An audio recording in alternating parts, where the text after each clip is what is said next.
Good morning all of you. Shri Nandishwar विद्यालय में online class में आपका स्वागत है। चलिए आज हम पढ़ेंगे अकाउंट क्लास 11 चैप्टर 1.52 लेखांकन के सैद्धांतिक आधार। पिछली वीडियो में हमने पढ़ा था लेखांकन का परिचय, उसी को शब्दावली। अब उसी का हम नेक्स्ट चैप्टर पढ़ेंगे प्रस्तावना। देखिए, वित्तीय वर्ष के अंत में वित्तीय विवरण बनाए जाते हैं। ये वित्तीय विवरण व्यवसाय के लाभ, हानि, आर्थिक स्थिति को दर्शाते हैं, जिनका प्रयोग विभिन्न पक्षकार व्यवसाय से संबंधित महत्वपूर्ण निर्णय लेने के लिए करते हैं।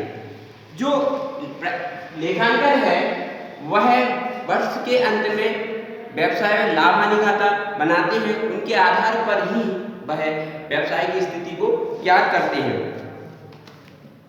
पहला है लेखांकन की आधारभूत अवधारणा, पूर्व अवधारणाएं। पहला, मान्यताएं पर वह आधारशिला है जिस पर संपूर्ण लेखांकन प्रणाली आधारित है।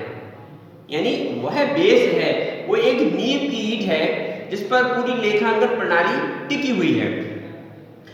इन मूलभूत मान्यताओं का पालन किए बिना वित्तीय विवरण सुचारू रूप से नहीं बनाए जा सकते हैं।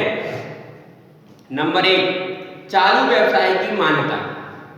देखिए, लेखा पुस्तकों में व्यवहार का लेखा इस आधार पर किया जाता है कि व्यापार लंबे समय तक चलता रहेगा। देखिए, कोई भी व्यापारी यह नहीं चाहेगा कि मेरा व्यापार अल्प समय के लिए चले। हर व्यापारी का यह सोच रहती है, यह ध्येय रहता है कि मेरा जो व्यवसाय है लंबे समय तक चलता रहे।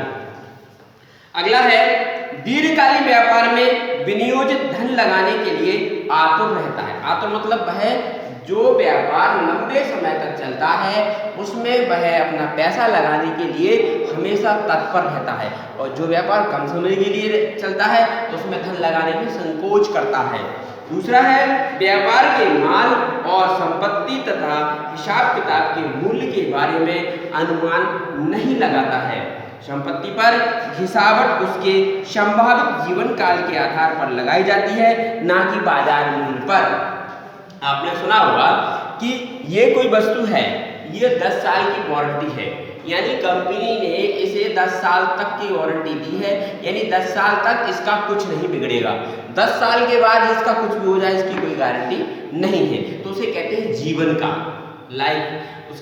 इसकी लाइफ इतने सालों तक ही है। वारंटी आपने सुनी होगी, आजकल वारंटी आती है कि ये 6 महीने की वारंटी है, 1 साल की वारंटी है, तो ये उसका जीवन काल होता है। ठीक है, यही कारण है कि जब वित्तीय वर्ष समाप्त होता है और अंतिम खाते बनाए जाते हैं, तब अदत्त व्यय एवं पूर्वदत्त व्ययों का लेखा किया जाता है। उपार्जित आय व अनुपार्जित आय को भी लेखे में शामिल किया जाता है। याद भी करिए, अंतिम रहतिया का मूल्यांकन लागत या बाजार मूल्य, जो दोनों में कम है, के सिद्धांत पर किया जाता है। यह संभव है कि किसी वर्ष रहतिये को लागत मूल्य कम होने पर लागत का मूल्यांकन किया जाए व किसी वर्ष बाजार मूल्य कम होने पर बाजार मूल्य पर मूल्यांकित किया जाए, परंतु यह परिवर्तन निरंतर की मान्यता की अवहेलना नहीं करता। यानी अंतिम रहतिये का मूल्यांकन हमेशा उसकी मान्यता है बाजार मूल्य या बाजार मूल्य या बाजार में मूल्यांकन या लागत मूल्य, बाजार मूल्य या लागत मूल्य, इन दोनों में से जो कम होता है उस पर ही अंतिम रहतिया का मूल्यांकन किया जाता है। निरंतर की मान्यता ये निरंतर चलता रहता है। व्यापार या व्यवसाय के मालिकों को अपने व्यापार के निष्कर्ष या परिणाम निकालते समय यह जरूरी होता है कि लेखांकन के विभिन्न नियमों का समान रूप से निरंतर प्रयोग किया जा रहा है या नहीं। अगर नियमों का प्रयोग निरंतर नहीं किया जा रहा है तो लेखांकन के जो परिणाम हैं वह सही नहीं निकलेंगे। अगला आता है उपार्जन की मान्यता। उपार्जन इस मान्यता के आधार पर कोई भी व्यावसायिक व्यवहार का लेखा पुस्तकों में उसी समय किया जाता है जिस समय वह व्यवहार किया जा रहा है, ना कि तब जब उस व्यवहार का अंतिम निष्पादन हो। इसी कारण व्यापार में आगम में की पहचान उसी वक्त कर ली जाती है जब कोई वस्तु या सेवा का विक्रय किया जाता है। भारतवर्ष में अधिकांशतः व्यापारिक एवं उत्पादक इकाइयों में व्यवहारों का लेखा उपार्जन मान्यता के आधार पर किया जाता है। लेखांकन के सिद्धांत तो प्रिंसिपल था, रूल्स ऑफ रेगुलेशन कहना चाहिए जिसे, कि लेखांकन के क्या सिद्धांत हैं, क्या नियम हैं। लेखांकन सिद्धांत वे सामान्य नियम व अभ्यास हैं जो व्यवहारों के लिखने व वित्तीय व्यवहारों के बनाने के समय पालन किए जाते हैं। नंबर 1, लेखांकन सिद्धांत की प्रकृति।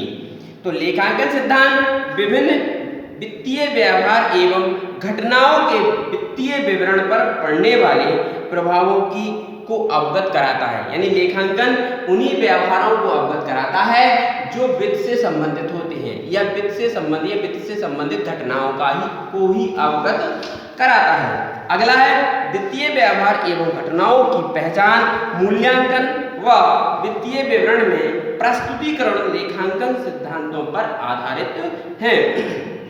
तीसरा है लेखांकन सिद्धांत वित्तीय संकों को तुलनात्मक रूप प्रदान करता है। यानी वह डिफरेंस निकाल सकता है, तुलना कर सकता है कि पिछली साल जितना प्रॉफिट हुआ था उसकी अपेक्षा इस साल कितना प्रॉफिट हुआ। अगर कम हुआ तो उसे नुकसान हुआ, अगर बढ़ रहा है तो उसका व्यापार प्रगति की ओर बढ़ रहा है। अब आते हैं लेखांकन की विभिन्न समस्याओं के हल हेतु विधियों में चुनाव अवसर प्रदान किए जाते हैं।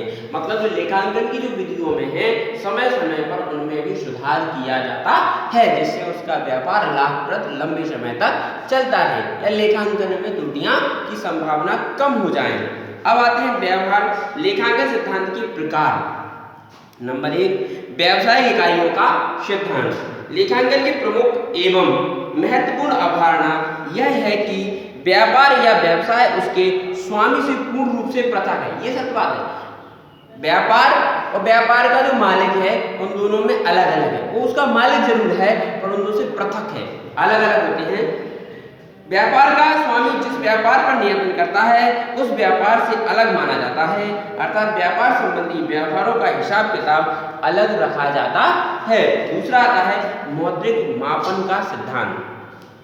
पहला पढ़ा हमने व्यवसाय की इकाई व्यवसाय के मालिक से अलग रहती है, उसका हिसाब किताब व्यवसाय के मालिक से अलग रखा जाता है। दूसरा है मौद्रिक मापन का सिद्धांत। देखिए साधारणतया लेखा पुस्तकों में उन व्यवहारों का लेखा किया जाता है जो वित्तीय प्रकृति के होते हैं। सभी व्यवहारों का लेखा लेखांकन पुस्तकों में नहीं किया जाता। उन्हीं व्यवहारों का लेखा लेखांकन पुस्तकों में किया जाता है जो वित्त से संबंधित होते हैं, यानी जो लेन देन से संबंधित होते हैं। लेखांकन अवधि का सिद्धांत देखिए प्रिंसिपल ऑफ अकाउंटिंग पीरियड। व्यवसाय के कार्यकलापों का सही परिणाम लाभ या हानि व्यापार प्रारंभिक करते समय लगाई पूंजी एवं व्यवसाय समाप्त होने के समय की पूंजी की तुलना करके व्यापार का लाभ ज्ञात किया जाता है। जो व्यापार में उसने पूंजी लगाई थी उसको ज्ञात करके व्यापार को लाभ ज्ञात किया जाता है। वर्तमान में सभी व्यवसाय के लिए लेखांकन वर्ष के जिसे वित्तीय वर्ष फाइनेंशियल ईयर्स ये प्रारंभिक होकर अगले वर्ष 31 मार्च को समाप्त होता है। यह लेखांकन वर्ष आयकर अधिनियम के अंतर्गत आय के निर्धारण हेतु इसे गत वर्ष से मेल खाता है। अब आता है पूर्ण प्रकटीकरण का सिद्धांत। चौथा है देखिए प्रकटीकरण की परंपरा से आशय यह है कि वित्तीय विवरणों में सभी सूचनाएं सच्चाइयां एवं वास्तविकता के साथ शामिल की जाएं। मतलब जो भी सूचनाएं हैं जो भी अवधारणाएं हैं वो फोर्जरी नहीं होना चाहिए, वास्तविकता होना चाहिए, उनमें एक्चुअलिटी होना चाहिए। कि वित्तीय विवरणों में व्यावसायिक कार्यकलापों को इस प्रकार प्रस्तुत किया जाना चाहिए जिससे वे संस्था की व्यवहारों, उसकी स्थिति तथा स्थिति में हुए परिवर्तन का सच्चा और उचित चित्र प्रस्तुत कर सके। यानी वो कंपनी का चेहरा होती है लेखांकन पुस्तक है, तो वो चेहरा अगर सही प्रस्तुत होगा तो हम उसका अंदाजा सही लगा सकते हैं। भौतिक तत्व का सिद्धांत। इस परंपरा का आशय यह है कि लेखापाल उन्हीं व्यवहारों तथा तथ्यों का उल्लेख करना आवश्यक मानता है जिसके परिणामों की उपयोगिता है। यानी उन्हीं का लेखा किया जाता है जिसके परिणाम या जिसकी आवश्यकता व्यापार को होती है। अन्य व्यवहारों का लेखा इन पुस्तकों में नहीं किया जाता। प्रकटीकरण का अर्थ है महत्वपूर्ण मदों को प्रकट करना है जो व्यवसाय के परिणामों को परिवर्तित करती है। पूर्ण प्रकटीकरण को परिवर्तित करती है। पूर्ण प्रकटीकरण का अर्थ नहीं है कि व्यवसाय की गोपनीय तथ्यों को प्रकट किया जाए, बल्कि उन सूचनाओं को स्पष्ट कर दिया जाए जो व्यवसाय के स्वामी या विनियोजकों के हित को प्रभावित करती है। इस सिद्धांत के अनुसार कुछ महत्वहीन तथ्यों को छोड़ दिया जाता है व कुछ मदों को आपस में मिलाकर प्रस्तुत किया जाता है। अब आती है सतर्कता या दूरदर्शिता का सिद्धांत। खाते लेखापाल को खाते तैयार करते समय दूरदर्शिता का भी पालन करना चाहिए। लाभानी खाता एवं चिट्ठा बनाने की स्वीकृति परंपरा यह है कि भविष्य में होने वाली संभावित हानियों एवं व्ययों के लिए जो तो प्रावधान करना चाहिए, परंतु भविष्य में होने वाली आय को ध्यान में नहीं रखना चाहिए। देखिए, अनिश्चितकालीन घटनाओं का कब कौन सी घटना घट जाए तो उसका व्यापार में पहले से ही व्यवस्था कर लेनी चाहिए, जिससे आने वाले समय में उन घटनाओं का सामना आसानी से किया जा सके। अगला है लेखांकन सिद्धांत। देखिए, यह भी इस अवधारणा के अंतर्गत लागत का आशय ऐतिहासिक लागत से है। ऐतिहासिक लागत के अपनाने से संपत्ति एवं दायित्वों के मूल्यांकन में कोई कठिनाई नहीं होती है, परंतु वर्तमान में अंतरराष्ट्रीय वित्तीय प्रतिवेदन मानक के अंतर्गत उचित मूल्य के प्रचलन पर बल दिया जाता है। लागत अवधारणा से दूसरी है मिलान अवधारणा। देखिए, इसको उपार्जन की अवधारणा भी कहते हैं। इस अवधारणा के अनुसार व्यापारी लाभ कमाने की भावना से व्यापार में व्यस्त रहता है और अधिकतम लाभ कमाने की चेष्टा करता है। वो अपने व्यवसाय में लगा रहता है और उसका प्रयास रहता है कि मैं अधिक से अधिक प्रॉफिट कमा सकूं। उसकी इच्छा रहती है, चेष्टा करता है। इसके लिए एक निश्चित अवधि में आय और व्यय का मिलान करना आवश्यक होता है। व्यापारिक कार्यकलापों के कारण व्यापारी की पूंजी में जो वृद्धि होती है उसे कहते हैं आय, इनकम। अब आता है द्विपक्षीय अवधारणा। द्विपक्षीय अवधारणा यह अवधारणा इस बात पर आधारित है कि प्रत्येक लेन देन दो पहलू होते हैं। प्रत्येक सौदा के दो खाते होते हैं। इसी अवधारणा पर दोहरा लेखा प्रणाली आधारित है। मतलब प्रत्येक व्यवहार के दो पक्ष होते हैं। इसी दो पर दोहरा लेखा प्रणाली आधारित है। कोई अन्य संपत्ति देनी पड़े या उसके लिए भुगतान का कोई देयता उदय हुआ होगी, कुछ लाभ हुआ होगा या कोई संपत्ति खरीदी होगी। जैसे मैंने आपको बताया था कि संपत्ति बराबर दायित्व प्लस पूंजी, पूंजी बराबर संपत्ति माइनस दायित्व। कैसे निकाला जाता है मैंने एक आपको छोटा सा फॉर्मूला बताया। पूंजी प्लस दायित्व बराबर होती है संपत्ति और दायित्व बराबर होता है संपत्ति माइनस पूंजी। हम इन सबको कैसे निकालते हैं ये मैंने चैप्टर की कुछ लेखांकन के सिद्धांत आधार आपको बताए। इनमें जो भी पॉइंट आपको समझ में नहीं आया हो आप विद्यालय में आके संबंधित शिक्षक से पुनः समझ सकते हैं और आप इनको अच्छे से रीड करें, घर पर नोट बनाएं इनके जो, और घर पर मस्त रहें, स्वस्थ रहें। जय हिंद।